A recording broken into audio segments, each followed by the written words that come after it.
Okay, ಇನ್ನು ಉಮಾ ಭಾರತಿ ಅವರ ಜೊತೆಗೂ ಕೂಡ ಮಾತನಾಡೋದಕ್ಕೆ ಈಗ ಸಿದ್ಧತೆಯನ್ನ ಮಾಡಿಕೊಂಡಿರುವಂತದ್ದು, ಸಾಕಷ್ಟು ಮಾತುಕತೆಗಳನ್ನು ನಡೆಸುವಂತದ್ದು, ಸುಪ್ರೀಂ ಕೋರ್ಟ್ಗೆ ಆಕ್ಷೇಪಣೆ ಸಲ್ಲಿಸುವಂತೆ ರಾಜ್ಯದ ಮನವಿಗೆ ಒತ್ತಾಯವನ್ನ ಮಾಡುವಂತದ್ದು, ಹಾಗೆ ಕೇಂದ್ರ ಜಲಸಂಪನ್ಮೂಲ ಸಚಿವ ಉಮಾ ಭಾರತಿ ಅವರಿಗೆ ಮನವಿಯನ್ನ ಮಾಡಿದ್ದಾರೆ ಸಿಎಂ ಸಿದ್ದರಾಮಯ್ಯ. ನವದೆಹಲಿಯಲ್ಲಿ ನಡೆದಂತಹ ಭೇಟಿಯ ವೇಳೆ ಕೇಂದ್ರ ಸರ್ಕಾರಕ್ಕೆ ಕೋರಿಕೆ ಸಲ್ಲಿಸಿದ್ದಾರೆ.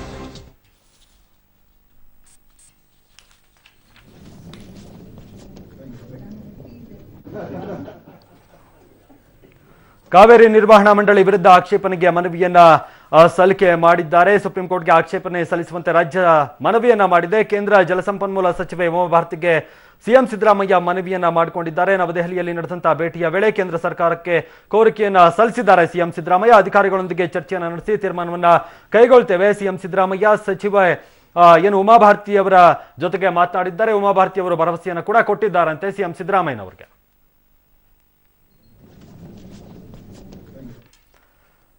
ಓಕೆ, ಬಗ್ಗೆ ಹೆಚ್ಚಿನ ಮಾಹಿತಿ ಕೊಡ್ತಾರೆ ನಮ್ಮ ಪ್ರತಿನಿಧಿ ರವೇಶ್. ಉಮಾ ಭಾರತಿ ಅವರು ಏನಂದ್ರಂತೆ, ಸಿಎಂ ಸಿದ್ದರಾಮಯ್ಯನವರು ಏನ್ ಮನವಿ ಮಾಡಿಕೊಂಡ್ರಂತೆ?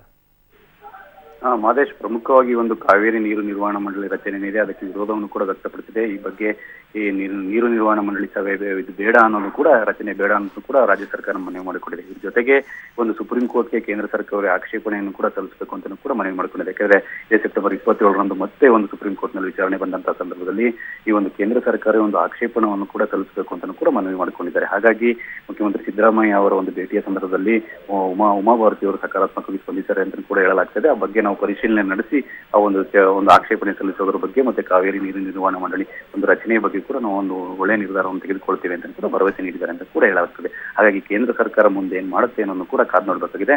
ಮತ್ತೊಂದು ಕಡೆ ಈಗಾಗಲೇ ಉಮಾ ಭಾರತಿ ಅವರ ಭೇಟಿ ಬಳಿಕ ಈಗಾಗಲೇ ಮುಖ್ಯಮಂತ್ರಿ ಸಿದ್ದರಾಮಯ್ಯ ಅವರು ಕೂಡ ಸ್ಪಷ್ಟಪಡಿಸಿದ್ದಾರೆ. ಅಂದ್ರೆ ಕಾವೇರಿ ಕೊಳ್ಳದ ಒಂದು ಜಲಾಶಯಗಳಿಗೆ ಭೇಟಿಯನ್ನು ಕೊಡ್ತೇನೆ, 4 ಜಲಾಶಯಗಳು ಅಂದ್ರೆ KRS, ಹೇಮಾವತಿ, ಹರಂಗಿ ಮತ್ತೆ ಕಬಿನಿ ಜಲಾಶಯಗಳಿಗೆ ಭೇಟಿ ಕೊಟ್ಟು ಅಲ್ಲಿ ವಾಸ್ತವ ಸ್ಥಿತಿಯನ್ನು ಕೂಡ ನಾವು ನೈಜ ಸ್ಥಿತಿಯನ್ನು ಕೂಡ ಬಹಿರಂಗಪಡಿಸ್ತೇವೆ, ಅಲ್ಲಿ ಅಧ್ಯಯನ ಮಾಡಿ ಆ ಒಂದು ನೈಜ ಸ್ಥಿತಿಯನ್ನು ಕೂಡ ನಾವು ಮನವರಿಕೆಯನ್ನು ಮಾಡಿಕೊಡ್ತೇವೆ ಅನ್ನೋ ಮಾತುಗಳನ್ನು ಕೂಡ ಮುಖ್ಯಮಂತ್ರಿ ಸಿದ್ದರಾಮಯ್ಯ ಅವರು ಹೇಳಿದ್ದಾರೆ. ಹಾಗಾಗಿ ಕೇಂದ್ರ ಸರ್ಕಾರದ ಒಂದು ಜವಾಬ್ದಾರಿ ಸಾಕಷ್ಟು ಹೆಚ್ಚಿದೆ ಅಂತಾನೆ ಹೇಳ್ಬೋದು. ಹಾಗಾಗಿ ಈ ಕಾವೇರಿ ನೀರು ನಿರ್ವಹಣೆ ಮಂಡಳಿ ವಿಚಾರದಲ್ಲಿ ಮತ್ತೆ ಒಂದು ಆಕ್ಷೇಪಣೆಯನ್ನು ಸಲ್ಲಿಸೋದಕ್ಕೆ ಯಾವ ರೀತಿ ಒಂದು ನಡೆಯನ್ನ ಕೇಂದ್ರ ಸರ್ಕಾರ ಇದು ಮಾಡುತ್ತೆ ಅನ್ನೋದು ಕೂಡ ಕಾದು ನೋಡಬೇಕಾಗಿದೆ. ಮಾದಿ. ಓಕೆ, ಧನ್ಯವಾದ ರವೇಶ್ ನಿಮ್ಮೆಲ್ಲ ಮಾಹಿತಿಗಾಗಿ. ಓಕೆ, ಕಾವೇರಿ ನಿರ್ವಹಣಾ ಮಂಡಳಿ ವಿರುದ್ಧ ಆಕ್ಷೇಪಣೆ ಸಲ್ಲಿಕೆ ಮಾಡೋದಕ್ಕೆ ಮನವಿಯನ್ನ ಮಾಡಿದ್ದಾರೆ ಸಿಎಂ ಸಿದ್ದರಾಮಯ್ಯ. ಭೇಟಿಯನ್ನ ಮಾಡಿ ಇವತ್ತು ನವದೆಹಲಿಯಲ್ಲಿ ಉಮಾ ಭಾರತಿ ಅವರನ್ನ ಒಂದು ರೀತಿ ಪಾಸಿಟಿವ್ ರೆಸ್ಪಾನ್ಸ್ ಸಿಕ್ಕಿದೆ ಅನ್ನುವಂಥ ಬಗ್ಗೆ ಕೂಡ ಮಾತುಗಳಿರುವಂಥದ್ದು. ಸಿದ್ದರಾಮಯ್ಯ ನಂತರ ಮಾತನಾಡಿದ್ರು. ನೋಡೋಣ ಕೇಂದ್ರ ಸರ್ಕಾರ ಏನು ಮಾಡುತ್ತೆ ಅನ್ನುವಂಥ ಬಗ್ಗೆ ಅವರು ಕೂಡ ಪ್ರಶ್ನೆಯನ್ನ ಮಾಡಿದ್ದಾರೆ. ಒಟ್ಟಾರೆ ಸಾಕಷ್ಟು ಕುತೂಹಲ ಇರುವಂಥದ್ದು. ಕೇಂದ್ರ ಜಲಸಂಪನ್ಮೂಲ ಸಚಿವೆ ಉಮಾ ಭಾರತಿ ಅವರಿಗೆ ಮನವಿಯನ್ನ ಸಿಎಂ ಸಿದ್ದರಾಮಯ್ಯ ಮಾಡಿದ್ದಾರೆ. ನವದೆಹಲಿಯಲ್ಲಿ ನಡೆದಂತಹ ಭೇಟಿಯ ವೇಳೆ ಕೇಂದ್ರ ಸರ್ಕಾರಕ್ಕೆ ಕೋರಿಕೆಯನ್ನ ಸಿಎಂ ಸಿದ್ದರಾಮಯ್ಯ ಸಲ್ಲಿಕೆ ಮಾಡಿರುವಂಥದ್ದು. ಅಧಿಕಾರಿಗಳೊಂದಿಗೆ ಚರ್ಚಿಸಿ ತೀರ್ಮಾನವನ್ನ ತೆಗೆದುಕೊಳ್ತೀನಿ ಅಂತ ಉಮಾ ಭಾರತಿ ಅವರು ಕೂಡ ಹೇಳಿದ್ದಾರೆ. ತಾರೀಕು ಸುಪ್ರೀಂ ಕೋರ್ಟ್ನಲ್ಲಿ ಒಂದು ಆದೇಶ ಆಗಿದೆ. 6,000 ಕ್ಯೂಸೆಕ್ಸ್ ನೀರು ಕೊಡಬೇಕು 27ರವರೆಗೆ ಅಂತ. ಅದು ಭಾರಿ ಕಷ್ಟ ನಮಗೆ ನೀರು ಕೊಡಲಿಕ್ಕೆ.